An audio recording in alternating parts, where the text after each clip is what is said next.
So by the time this podcast gets put up, Street Fighter Cross Tekken will be released, which has been a pretty hyped game, and I'm personally really excited for it. So is my brother, as he is the resident Street Fighter aficionado and enthusiast. Yeah, he's obsessed with that series. I think that's his favorite series. And obsessive freak. Yeah, he is obsessed with that series.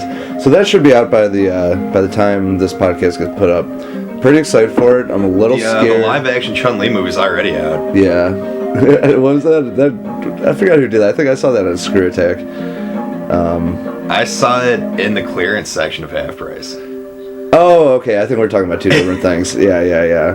Good. There needs to be two. I'm glad. Yeah, because there was something on Screw Attack that I saw that was involved Chun-Li and I can't remember the other character offhand, but it was a live action kind of fighting thing, and it looked pretty bad.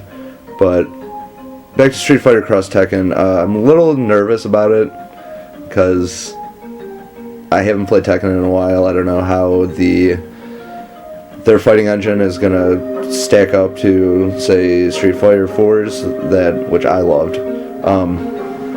So what game have, personally for you, what games have you ever gotten or played that you've been like super excited for? Maybe they weren't even hyped, but like you knew about them way before they were coming out, and you're counting down the days, and then you finally get that thing in your hand, and it's a fucking turd. Like, it is the worst. Huge letdown. What is like the biggest letdown? But for like kind of like a pre-release, or not like a pre-release, but you were following it like the whole time. Like, you're not saying, "Hey, this looks cool," and then it's a steamer. You're talking about something I was actually excited for. Maybe a sequel, or maybe like a movie-based game or something like that, which are notoriously bad. There's a few. One I was really excited for was Dragon Guard for PS2, which I think I might have talked about on podcast 1, but I can't remember. Nothing. You just talked about Einhander. Okay, well, that was a Square Enix. It was supposed to be, like a hack and slash, but Square doing it. So Gauntlet style hack and slash? Not Gauntlet style hack and slash, almost like Dynasty Warriors. Oh, wow. Oh, okay. So maybe hack and slash isn't the right term, but... Well, no, that's like pretty mindless, button mashing. Like, it's a hack and slash. But I thought because it was Square, there'd be a little more storyline to it and cooler leveling up and weapons, and it just ended up you basically ran around this field where enemies would come, and they were almost like orcish hordes from Lord of the Rings. They would come in groups of 10, not in full armies, and they'd sort of just appear out of thin air, and then you would just build up your bar until you could jump on your trusty dragon and shoot fire at them, and sort of lather, rinse, repeat for the duration of the game. And I actually bought that when it came out. And you did follow it, and you were really excited about it. Because I'm, as you know, the biggest Square fan ever. Yeah, for sure. And it was something, it was something new from them. And, like a couple of my friends all came over, and it was it was kind of funny to see the look on everyone's face, because this is it? No, but not like that. Like, everyone's trying to almost pretend they're enjoying it, but everyone's just like thinking the same thing. But then, like, after a week, they're just straight up consoling you, because you're just like... Yeah, because I just went into a dark hole. You just shredded your faith in them. No, I got a couple too.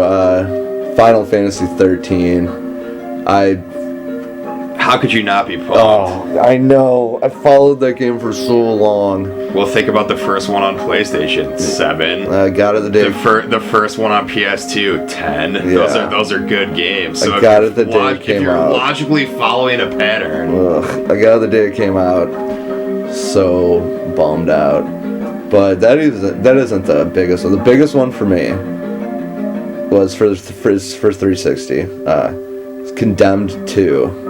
Because the first one I like it a lot. I love that game. I think it's super underrated. I like the kind of like corny like CSI like criminal things you do, like you not dust, but like you look at fingerprints and all this other stuff. Yeah, you have all sorts of like UV. Gadgets, UV and stuff like that.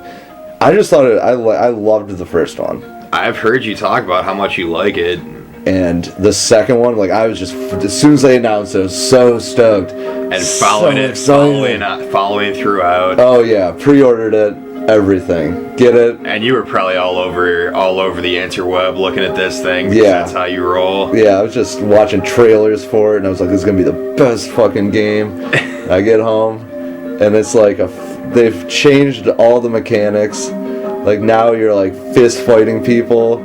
You're like almost like a super cop. There's almost like no need for weapons anymore. There's none of that detective elements, I recall. And you said that was the whole... That's why I loved it. Yeah, that was the mystique of the first one. Yeah, the whole draw of the first one for me was the combination of the gritty environments. I love industrial wasteland environments. I was seeing a lot of things that just looked like abandoned factories and warehouses. Yeah, and Condemned 1, yeah. So that's why, yeah. Or maybe like abandoned subway tubes. Yep, yeah. And coupled with, the environment and the little detective parts, which are like a cool little distraction or whatever. Yeah, that was kind of neat. Yeah, it gives variety, and I like that kind of shit. But then the second one came out, man, I cannot even tell you how disappointed I was. That hurts. That game is a fucking stinker. I hate it so much. Like, if I ever compare something to Condemned 2, then you know that I really hate that game also.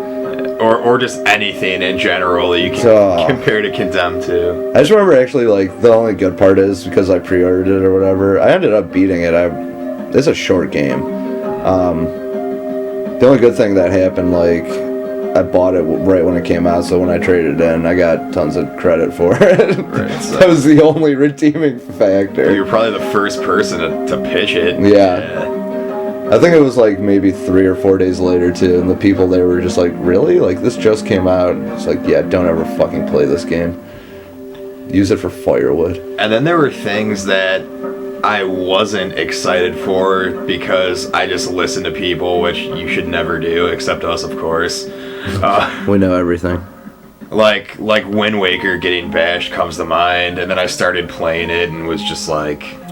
What the hell were people think? Yeah. Yeah. But we don't want to go in a whole Wind Waker spiel again, because you know where we stand on that. It's an amazing, amazing game.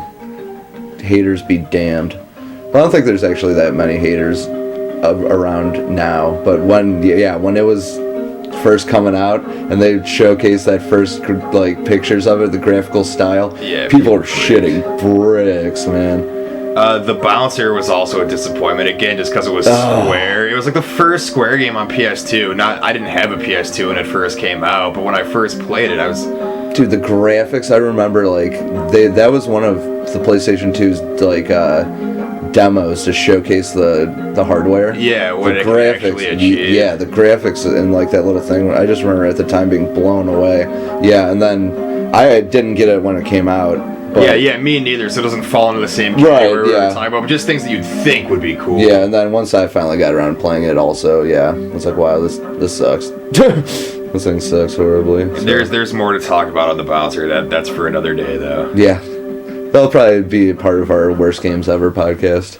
That'll be part of a lot of things. It's a reoccurring theme in my life. Yeah. Well, we're going to keep this one short, guys. In the comment section, on both the YouTube and the Facebook.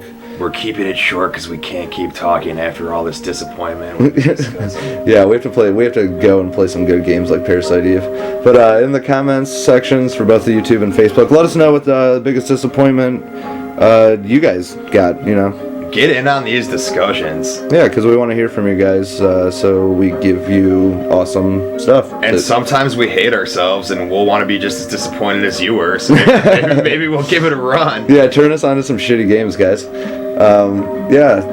This is episode 3. Make sure you like the Facebook page, which is facebook.com/superrad. Subscribe on YouTube. youtube.com/officialsuperrad. And I'm Tooth. I'm Nick. Get rad. Stay rad.